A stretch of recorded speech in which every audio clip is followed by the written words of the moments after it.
This is Pocket Presents, powered by Sleeper. Pocket Presents, gang, we are back with another Friday burner.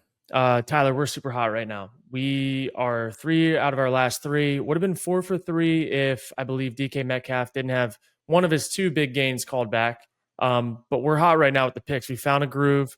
Alternate lines are the best lines, and we've got a lot of action to talk about this week. Big trades, big action. How are you though? Good. I mean, I'm literally having people text me into my life and they're like, where, I'm posting these picks, I'm posting these wins. They're like, where are you getting these? And I tell them, you have to listen to the end of Pocket Prep. I mean, we make it as simple as possible. So we're converting people slowly with these wins. It's been nice, man. I know everybody likes the big, sexy 10x, 20x, all that good stuff. We're happy with 2 to 4. If you can double your money every weekend, that's a good way to live, especially if you're watching ball, able to make some money. So I'm glad we've been able to hit. I'm glad we're able to give people a little bit of green back in their life because it's been a tough start to the season for a lot of people, but we're finding our way to stay afloat. I do think, too, we've watched, like 6 weeks of football now.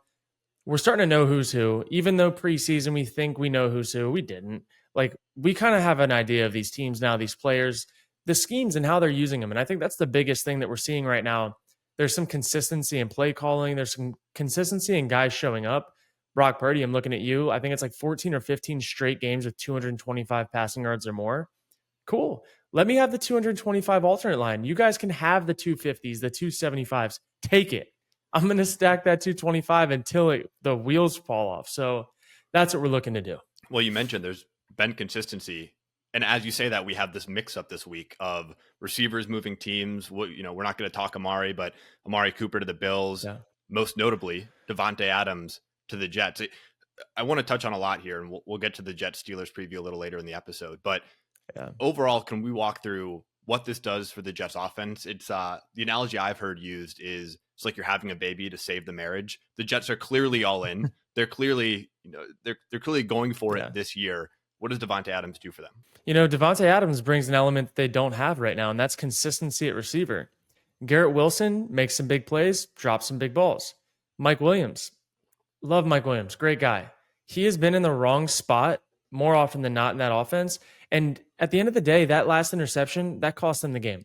They still, fighting through all the adversity they'd been through, had gotten to a point where he should have made the catch. Even though he was out of position, he still should have made the catch. He fell down. He wasn't anticipating the ball. Then you saw the same thing happen earlier in that game. Mike Williams they blitz off the slot, and he's not even looking for the ball, and it hits him right in the gonads, right? Like, he's not there, like, with the urgency that needs to be played with Aaron Rodgers. So now they go and get the guy who has the most urgency, the most awareness. And look, we look at the Bills right now. They're 4-2. They won by a field goal. The Jets left 10 to 13 points on the board and 2 missed field goals. They had the touchdown that was called back, right? Like that phantom holding call. The Jets are really close, and now they get exponentially better on offense. Their offense should have put up 30 points the other night. Easy. And the kicking woes, this and that, like it's tough, right? But they're so close. They're probably the best 2-4 team in the league right now. And at the end of the day, all you have to do is get into the dance, get into the playoffs. And they believe that Davante Adams can get them to that point. So let's go see what happens. And now this week, we'll fast forward a little bit. Now they're playing against the Steelers. The Steelers are starting Russell Wilson, apparently, after Justin Fields got them to 4-2. Say what you want. That offense sucks. Like, Justin Fields is running for his life, making plays out of nowhere. Like, does he miss a few throws here and there? Of course, but he's taking care of the football. He's not taking crazy sacks that he can get out of. He's only taking the sacks that there's no way to get out of. And now you have this Jets defense that has a lot to prove, right? Like, they played pretty well against the Bills besides not being able to stop the run early. They made their adjustments. They played good enough to win. And I don't know, man. I think again, I'm riding the Jets hype one more time. And even if they lose this week at 2-5, I still think they have a good enough roster to go and string some wins together. So we'll see. We will see. But Aaron Rodgers played his best football last week and was nearly perfect. And it still wasn't enough because of the mishap of things around him. Now you go bring in a guy like Davante Adams who makes life a lot easier. That's going to make life easier on him, easier on Breece Hall, easier on Garrett Wilson. And maybe the Jets won't have to be perfect to go win games. We'll see. You'll have a good perspective on this. When you look on paper at this Jets offense before they got Davante, they're stacked. I mean, it's a really good offense. It's not for lack of guys. I'm curious, what sort of understanding do Davante and Aaron have that maybe was getting lost in translation with guys like Garrett Wilson and more notably Mike Williams? There's the unspoken awareness of like what needs to be done, play in and play out, especially in situational football. Not to mention, Davante and Aaron have their own slew of signals that they can call on at any single time. And he can basically play hot route Madden with Davante Adams the whole game if he wants to, right? Like he can do that outside of the framework of the offense. So he makes an offensive coordinator's life easier. He makes Aaron's life easier. He's a guy that you can trust to have awareness of, even though the route is called this way, you need to run it a little bit differently because the coverage presented at this self. And like, he knows ball and he knows how to do it in real time. And that's what Aaron's missing right now. That's what Garrett Wilson's missing right now. To be honest, Garrett Wilson's getting a little bit better each week, but Garrett Wilson's not the like number one receiver stud guy that people had him out to be. He's a good receiver and he's got a lot to learn.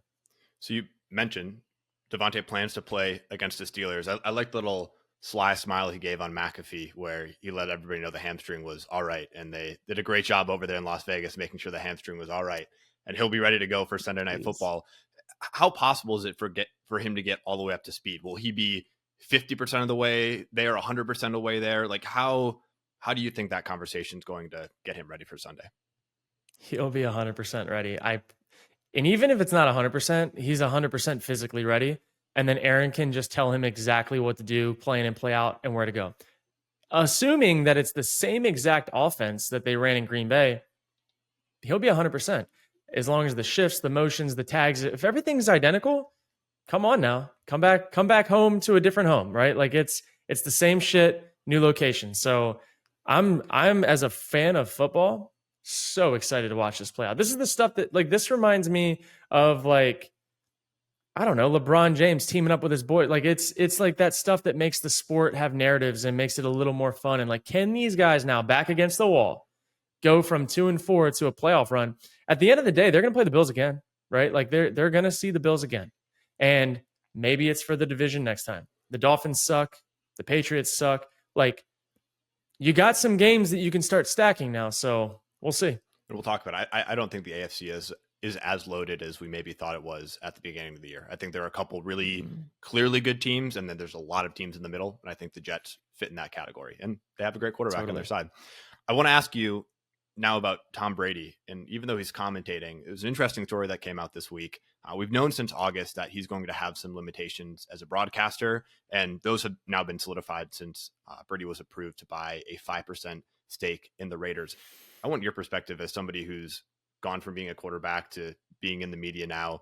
Brady is not allowed to attend in-person or online broadcast production meetings, access any team facilities, players, or coaches before games. He can't criticize officials or other teams on the broadcast, although he'll still be allowed to call Raider games. I just want to get your understanding or what you make of this, because there have been a lot of critiques about Brady as a broadcaster, and it's easy to say for all these reasons are the reasons he has not been a very good broadcaster.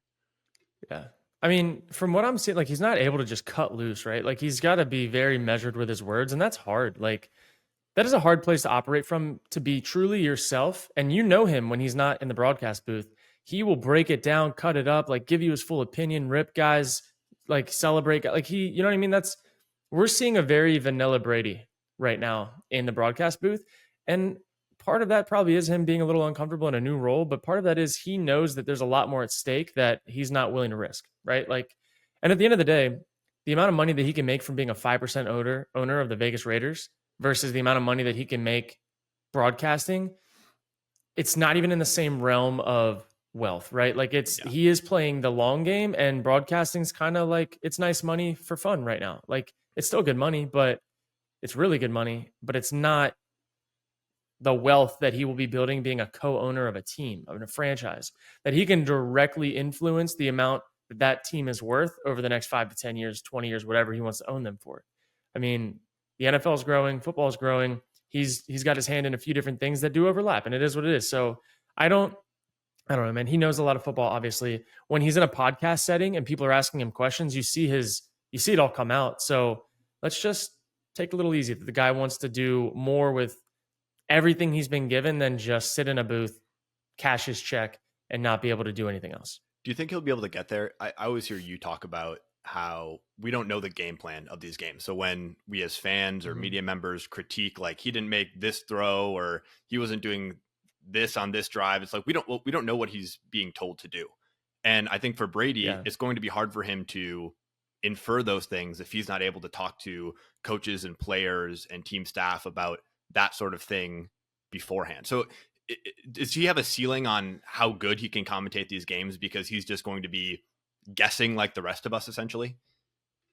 Yeah, I do think there is a ceiling, but I also think that whoever his co-host is or whoever his like sidekick is can also do that work for him and can maybe slip some things in that give him intel to questions that he specifically would ask that maybe other people, other normal people that had not played that still are in the same role might not ask. So there's ways around it for sure.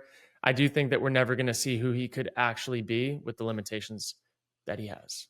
I probably agree with you. My read on this whole situation, to close it up, is that it was a little bit of a warning shot from the owners. There was a story that Brady was essentially getting a discounted rate on his 5% stake from Mark Davis. And it seems like the owners didn't take too kindly to the fact that their team valuations might be impacted because Mark Davis wanted to, give Tom Brady a little it's break. Annoying. That's annoying. And it's, in my opinion, it's not even a break. It's Tom Brady should get a discounted rate because of the value that he brings in the media side of things and his name and his likeness. Like, you have to wrap all that up into the price that you're giving people. It's the same reason why celebrities or famous people get, like, cutbacks or whatever on business deals that they're in. People want them involved because there's an inherent built-in value in the media side that you cannot quantify. So if Tom Brady is going to pay whatever for 5%, but Joe Schmo is going to have to pay a little more for that same 5%, that makes a hell of a lot of sense, because Joe Schmo, all he has is money. Mm-hmm. Tom Brady has money and power and his likeness and all of that, that if you were to go and be the Raiders and want to pay Tom Brady to do things for you, you'd have to pay more, right? So it's just this mutual understanding that his name brings more value than just his money. His money is worth more than someone without his name's money. And that's the world. Congratulations. Like, that is just how it works. And so I think, to that point, these owners, a lot of them are not famous for being famous. They're famous for being rich. You know what I mean? Like, it's a different world. And I think there's some jealousy there, because you can get super, super rich and you can have all the money, but the one thing that's harder to do is get famous for something you're doing, right? Like, that is a harder thing to do. And I think that's where some of this is coming from those owners. That's my take on it. And I've seen it in other industries too. It's just, okay, Tom Brady gets a discount because he's famous and because he is who he is. Yeah. Like, it's preferential. It's preferred treatment, but it's Tom Brady. How many business deals is he going to be able to pull through because of who he is? How many sponsorships and shit is he going to be able to funnel to the Vegas Raiders? Like, it's, yeah. I don't even know who half of these owners are, to be honest. Yeah. I mean, like you said, like a lot of them, they're not famous. You're rich. Yeah, you're rich, but I think in the reality of it all, like, it is easier, in my opinion, to get rich than it is to get famous. You can use your riches to get famous, but I don't know. That's a really good conversation we could probably go on for hours about. Yeah, and I think the jealousy point is a good one. But let's talk some football. We have some great matchups this week. I love when the NFL shakes out where you have really, really excellent matchups, and then there's about 6 or 7 games that you can completely forget about and not even think about. So let's talk about the top 6. We'll start in a really good noon slate. Lions at Vikings, a little battle for the top of the NFC North. Jared Goff, Kurt, has been on fire these last 3 games. He leads the NFL in passer rating with a 146.6 in this Lions 3-game win streak. So can he stay this hot will be the question against a Brian Flores-led defense.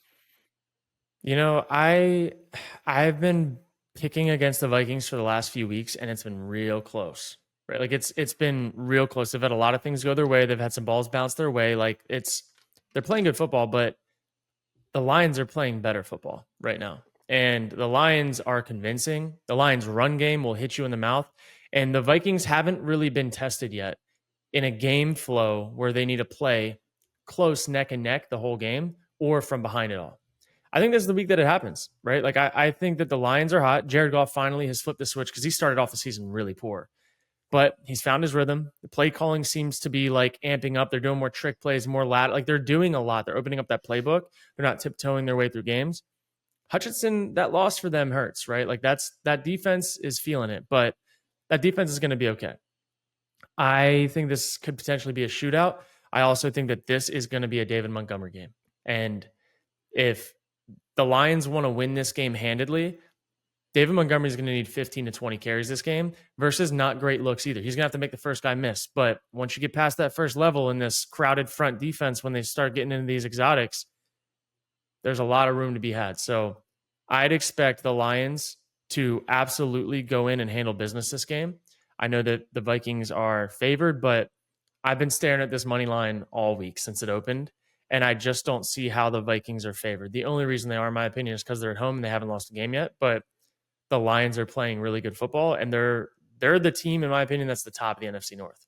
It's not the Vikings. Yeah, I'll be curious if this gets into a shootout, how the Vikings will be able to handle that. And they've only scored they only scored one offensive touchdown last week, and I just don't know if they have the personnel to match in a blow for blow battle with this Detroit line offense, which is arguably the best in the league. Yeah, I mean. This is going to be the offense that gives the Vikings a problem, right? Like it's of all the offenses in the NFL, the Vikings struggle when a game is close or when someone can run it down your throat. And David Montgomery is playing running back as well as any top 5 running back in the league right now, and he's really tough to tackle. So that's what I'm looking at in this game. Again, the Vikings could win it, but I know that if the Lions win it, it's going to look a certain way. Talk about a good division. The worst team is going to be I don't know, could be 5-1 or 5-2 at the end of this week. It's crazy, man. I know. It is crazy. Speaking of Texans at Packers, another noon slate. I mean, good luck picking a game to watch. This is a little. I've said for a long time that Texans and Packers fans, we have this unspoken truce because I think we're the AFC and the NFC equivalent of each other. But when we face off, I mean, I have to believe that my Packers are better than those Texans. What do you make of this game? This game is going to come down to the Packers defense. Can they keep creating turnovers against CJ Stroud, who does a really good job most of the time of taking care of the football? Now, this game, to be honest, there's one guy that changes how this game feels, and it's the fact that the Texans don't have Nico Collins. The Texans have been able to run it up. Obviously, last week they had scored a lot of points, but against a bad team, right? It's this Packers team is starting to hit their stride. And last week we saw what they can be. The receivers stopped dropping easy completions. So then they got into spots where they could take shots on second and short instead of have to be in second and long and get half of it back, right? Like the whole game script changed when the Packers just stopped shooting themselves in the foot. This is going to be a defensive battle. It's going to be who completes their shots and who doesn't, because there's going to be both teams taking shots downfield. Who comes down with it? Who can avoid the super negative plays? And who can take care of the football. That's all we're looking at here. Joe Mixon came back last week, had a good week. The Packers have been running the ball pretty well. Jordan Love's been taking care of the football. I think you got to roll with the slightly hotter hand right now and take the Packers. And again, think about it. The games that the Packers have lost, all because they didn't have a field goal kicker that could kick. Got a new kicker coming in. Hopefully he can hit some in Lambeau. But the Packers could very easily be undefeated if they just hit field goals. So I don't know. I think that the Packers across the board are a more talented team than the Texans are right now. And especially with Nico Collins being out, I like this one favoring the Packers. Yeah, we haven't talked yet about how well the Packers offense looked last week. What did you see? Especially, I mean, it was sort of classic Packers in the sense that all these receivers were getting involved. You had the deep shots. You had a great intermediate game.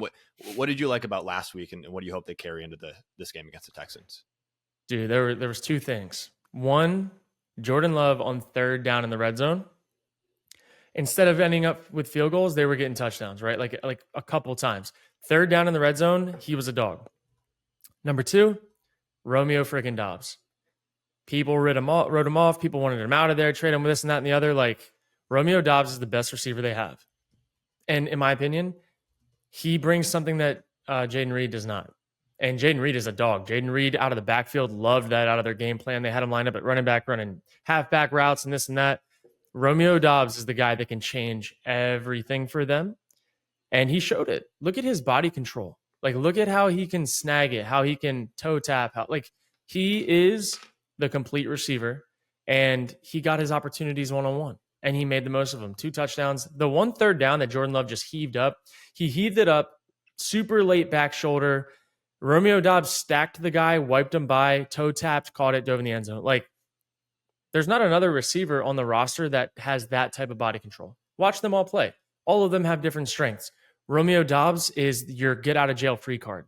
So I don't know, man. I just think that that's going to be the story of the rest of this year. Romeo Doubs is going to be, again, we saw him in the playoffs, dude. Like 200 plus yards receiving, popped off against the Cowboys. Like Romeo was the reason why they were able to flip some of those games. So just keep feeding him. He might crack a smile here or there. He's a stone cold killer, dude. Like he wants to win and he's a competitor. And I don't give a shit if he doesn't smile. He's a dog and his teammates love him. So big Romeo stan. Me too. Moving on. Chiefs at 49ers. San Francisco favored by 1.5. We got a little Super Bowl rematch here in the later window. I want to ask you first, Kurt, how much of this Chiefs 5-0 start is luck or the NFL being rigged or all the penalties going their way? And how much of it is just the fact that this is a good football team that knows how to win football games? I think it's both. Some of the games you feel like, they could have lost that game easy. Refs helped. Like that Bengals game, they should have lost that Bengals game. 4th and 16 PI that was like not PI. It was no different than a Hail Mary, and they called it. Now, last week against the Saints, who are not good now, we realized that we were more right than wrong at the beginning of the season when we said the Saints suck. So I take back what I took back. Saints are back to being ass. Their game plan, man, like Juju Smith-Schuster, 150 plus yards or whatever, 100 yards. They had Kareem Hunt dogging. Like Andy Reid can call a damn game, and Mahomes is starting to heat up a little bit. He's not playing great. Like a lot of his completions right now are to wide open guys. He's not having to like really deal, but doesn't mean he can't deal. Like we know if he gets into a situation, he can deal it up, right? Like so I don't want to knock Mahomes for the lack of needing to be Mahomes, but Andy Reid is probably one of the best play callers in football right now and has been consistently for a long time. So with that, okay, 49ers, what are you going to do? Right? Like Jordan Mason has an AC sprain. I know he's questionable, but a power back with an AC sprain, probably not going to be so much a power back. That's why I went and got, what's the Gorandero? How do you say his name? No idea. I got him off waivers on every chance I could. I think that the Chiefs have the better roster across the board, but the Chiefs, the 49ers have the better roster across the board, but the Chiefs, right? Like this game is going to be a toss up for me. The 49ers just lost to the Cardinals a couple weeks ago because they couldn't kick field goals. So I don't know, man. I feel like every time I pick the Chiefs to lose, they don't. But this week I feel like the Chiefs could lose. I don't know. Yeah. This is going to be a toss up. If I had to be a guessing man, I'm going to bet that the 49ers win this game, but the Chiefs are hanging on by a thread right now with their roster. Andy Reid can cook up as much as we think he can, but I don't know. The Chiefs aren't going to go undefeated this year, right? Like no team's going to go undefeated in the regular season. So why not let the Chiefs drop a game to the 49ers? It doesn't look so bad. Yeah, I want to get your take on what you are seeing for Brock Purdy right now. He's second on the season in yards, average, third in yards per game. It seems like the conversation we had last year where Brock Purdy was just surrounded by this superstar team and they were pulling him along. I get the sense that Brock Purdy's now doing a lot of the pulling for his team, especially without McCaffrey and you're missing Debo here. Ayuk's on the same page here. So what do you make of what Purdy means to this team right now? Purdy is the definition of a field general that can also make plays, right? Like he's dealing right now. He has had over 225 passing yards in every single game for like the last 15 games or some crazy shit like that. He's playing really good football, and that's been without McCaffrey. That's been without Debo for some game. Like he's doing it, right? If they did not have Brock Purdy, they would not be atop their division right now. And that's just a fact. So let's give Brock Purdy his flowers. He's balling and they need him. They need to pay him too. Still in like league minimum or whatever. But Brock Purdy is the reason why they're afloat. And now when you go and you get an actual really healthy McCaffrey back at the end of the season, hey now, right? Like if you can get a 1-2 punch with a healthy Mason, healthy McCaffrey, then you have Debo. Like that team's going to be really good by the end of the year. And Brock is getting, I mean, he's pulling them along heavily right now. So give Brock his flowers. Is he the most talented guy in the league? No, but he wins games. He's efficient. He's accurate. And when he needs to make a play, he can make a play.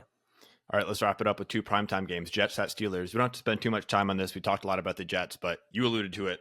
Wilson might get the nod this week. I don't think it's confirmed, but it is being teased out, and I'm assuming they're not going to make that call until later in the weekend. What do you think of this decision? I think Justin Fields needs to be their guy. Quick and easy way to lose a locker room. The guy got you to 4-2 off of his back too. He had 2 rushing touchdowns last week. He's one of the only. He has the most points scored on this team altogether, I believe, besides maybe Boswell. And now you're going to throw Russell Wilson back there. Like, the only thing that's been working, because your receivers can't get separation, has been the quarterback run game. You take that away with Russell Wilson. What do you like? Do you expect Russell Wilson to make these guys come open? I don't know. This is a bad move. Again, they might win some games with Russ. He's an NFL quarterback. He's a former MVP, I believe, right? Like, he's been there, done that. But yeah, he can flip the switch. But with this team, this offense, that offensive line, we've seen what Russell Wilson looks like with not a lot of help around him. Denver. See what Bo Nix looks like with not a lot of help around him, with Sean Payton calling plays, right? You got Arthur Smith calling plays. Is Russell Wilson your answer as you sit at 4-2? How about you just keep running the ball, playing stingy defense, and letting your quarterback get swifty in the run game and try to win games 17-14? Because that will get you to the playoffs. But I'm not feeling, and again, I hate being a hater. I really don't like that. I don't love that personality when I go there. But this is one of those that I'm like, dude, how can you as a GM or as a head coach make this decision? That's the dumbest shit I've ever seen. I've been in those locker rooms, and that the good teams don't make those decisions. Not gonna win. Is Russell Wilson going to help you win a Super Bowl? Right. Probably not. So, if you were in the playoffs and you needed to win a game and you needed to be stingy and like play Pittsburgh Steelers football, which quarterback are you going with? Got to have it game. Season's on the line. It's over if not. Give me Justin Fields. He might run for 200 yards and you might win a game you shouldn't. Russell Wilson's not going to win you games you shouldn't. That's all I have to say. All right. Let's finish it up. Ravens at Bucs. We don't have to talk much about this. It's one of 2 Monday night games, which is great. There's another, stinker, and then we have a good one. The Ravens started off, narrowly losing these games, and now they look like the best team in the AFC. Was that your assessment? Yeah, the Ravens have been the best team in the AFC, in my opinion, since the beginning, even though they were losing. Again, Lamar's playing lights out. Lamar is putting the team on his back, and now he's got another big back to put the team on it too, and that's Derrick Henry, right? Like, Derrick Henry has been the best pickup for them that they could have asked for. He is taking the load off of Lamar every single drive. They're scoring a lot of points. Zay Flowers is coming alive. All of their tight ends are starting to eat, and their defense is playing better, right? Like, the defense didn't have a great game against the Bengals, but that was kind of an outlier in my opinion. And I know that the Commanders put up some points. Commanders are really damn good. Jaden Daniels is really damn good at football. Like, the Ravens defense, the touchdowns they're giving up right now are contested touchdowns. They're not just these easy gimmies like you see some teams every week giving up 30 blown points. Like, they're playing stingy football against good teams. The Bengals have one of the better offenses in the NFL, even though their team sucks. And the Commanders have one of the better offenses in the league, even though their team sucks. Now the Bucs have one of the better offenses, and we're going to see it again. So let's see what the Ravens got. They're going to head down to Tampa. Monday Night Football. Baker Mayfield coming off of a big game statistically, but also a lot of interceptions. Mm-hmm. If Baker Mayfield starts the game with more interceptions than touchdowns, they're not going to be able to claw their way back in against the Ravens. This could be a blowout fast. We'll see. Chris Godwin, dog, big dog. And I don't know. I think that this game, I know the Bucs are only plus 3.5. This could be a touchdown or 2 blowout for the Ravens, in my opinion, where the Ravens just kind of handle business, take care of the football. Bucs have to start clawing back, start throwing interceptions. Like, the Bucs don't have the better team here. So if the Ravens do what they do, they'll win easily. Yeah, and we've said for as long as Lamar's been in the league, if they get a lead, that's a hard team, especially now with Derrick Henry. It's a hard team to come back on because they can just run the clock, run the ball, and they have no issue doing that. I mean, the critique on them for a long time has been they do that too often. Yep. And now they have every reason to keep doing it. So I like it. I like their style of football. They're a hard team to match up against, and you can feel that game flow and game script start to flip. And when it does, it's like, damn, man, we're not going to be able to slow them down. And at least that's the one thing with them. If you get down to the fourth quarter and you're down by 7 and they have the ball, there's 3 to 4 minutes gone. Like, you just know for the most part, you're not going to be able to get them to a 3 and out. And Lamar being in the best shape that we've seen him, I believe, in the last few years in the NFL, his ability to run, his ability to pass, he is the best version of himself right now. So if they keep him healthy, again, I thought the Ravens were going to the Super Bowl last year. I thought that they should have beaten the Chiefs. Their game plan against the Chiefs, they ran the ball like 6 or 7 times against the Chiefs. I mean, it was like you go from running the ball all year long. That's what people think the NFL is rigged for. You're a running team that only runs the ball under 10 times against a team that you should out just completely beat. Right. It's gross. So I don't think they're going to have that problem this year. I think they're going to run the damn football. And they have every reason to do that. That leads us into our next place, though. Our final. You know place. what time it is? Our final place. Let's give the people some winners. It's time. Let's give people some winners, man. I'm gonna crank up this screen recording, and I think that what I'm gonna look at some of the players that we talked about this week. I'm gonna go to Monday Night Football. Some of the lines aren't there yet, but good God, are they giving me Derrick Henry rushing yards? They're only giving me alternate at 75. However, good God, does Derrick Henry just excite me in the run game? I think he's going over 75 easy. 75 is 1.44. That's a little bit of a stretch for these alts that we've been giving, but I want to give people a little more juice this time. We talked about the Lions. I'm going over the Lions. I love this game so much for player props. I have a bunch of these already.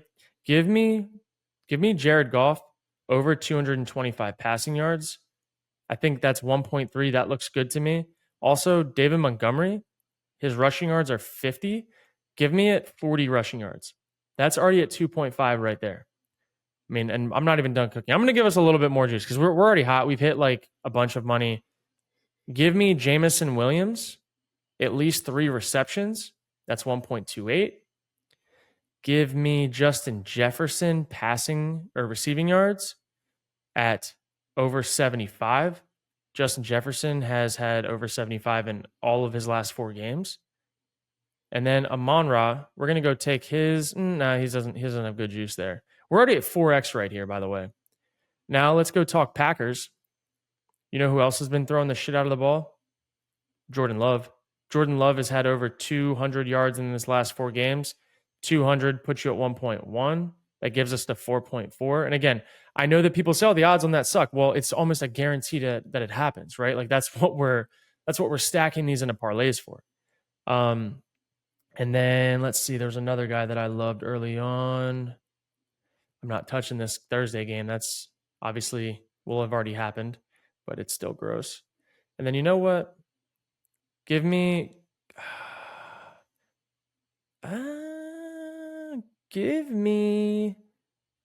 Kansas City, San Francisco game. George Kittle has had over 4 receptions every single week. I think that he's going to have 4 this week. That's 1.32. And then give me, it's going to need to be a Travis Kelce game, but I don't love that. Give me Brock Purdy one more time. Brock Purdy will have 200 yards passing. That's 1.12. Again, 225 is probably safe, but we're already kind of stacking. $50 pays out $323. And then again, this is more than we normally do, right? Like this is a lot. If you want to be safer, could take a multiple of a few of these and stack them separately and maybe like 3 to 4. But I love every single one of these picks because this is how I think these games need to go. The only one that I'm a little sketched out about is Derrick Henry's 75 rushing yards. But good God, he's done it every week, and he could do that in one play. So that's what we're rolling with. I love what we're seeing. I love this script. Let's go watch some football this weekend, boys. I love it. I'm all about it. I love it. Well, that's going to wrap us up for this episode. We've got a lot of action going on. We're in the thick of it, week 7. If you guys are enjoying these, man, like, comment, subscribe. Remember, you can use code Kurt to get a $100 first-time deposit match on Sleeper. We have our little bankroll builders, right? Like we'll do our little 2x plays, your 100. If you put in 100, they'll give you 200. Then you follow some of our plays, the easy ones. You might turn that into 300, 400. And the next thing you know, you got some money to work with. So it's been fun. Hope you guys are enjoying these episodes. See you guys for the film breakdowns next week. Good luck this weekend.